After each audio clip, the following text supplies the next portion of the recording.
Isa rin sa cost ng dragging ng ating mga scooter ang palitin na ng clutch lining at clutch spring. Kaya ito guys, papalitan ko ngayon ng aking clutch spring tsaka lining na rin kasi kung mapapansin nyo, ayan medyo manipis na siya talaga kasi 6 years na to na ginagamit ko. So ngayon lang ako magpapalit ng lining tsaka clutch spring guys. So ganun lang ang pagtanggal, kailangan nyo gumamit ng open na circlip guys, so remover. Ayan, ganun lang simple. Pero pwede rin kayo gumamit ng screwdriver na flat or kahit anong plies, long nose, ganun.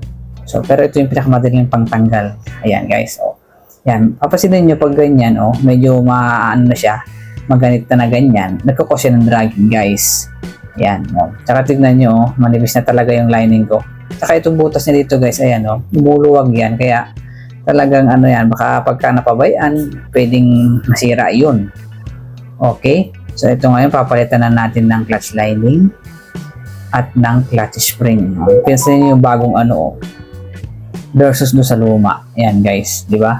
Mas maluwag yung butas doon, yung parang pinakatenga ng lining, saka makapal syempre kasi bago. Ayan di ba?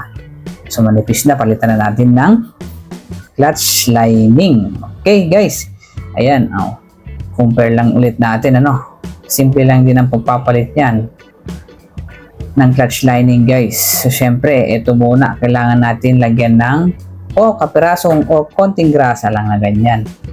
Yan, para hindi mag-dragging guys. Yan, okay, ganun lang siya.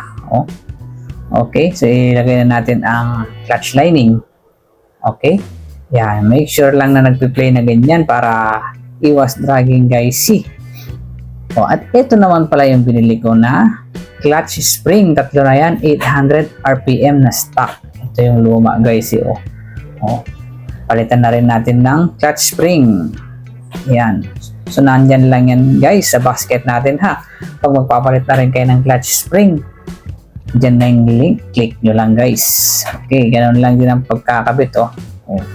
Simple lang din, gamit lang kayo ng circlip remover. Ayan guys, so ganoon lang, tapos pasok lang doon, so goods na. So ilagay natin yung tatlong clutch spring. Okay, napakahalaga guys na i-maintain ito. Isa sa cost ng dragging is yung clutch lining, clutch spring, tsaka pwede nyo rin i-check yung clutch bell guys.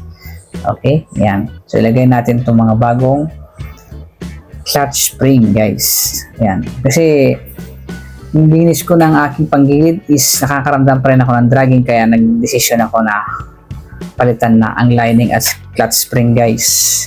Yan, para talaga mawala na ang dragging kasi 6 years na nga sabi ko. Ngayon lang ako sulit na rin itong clutch lining na luma guys.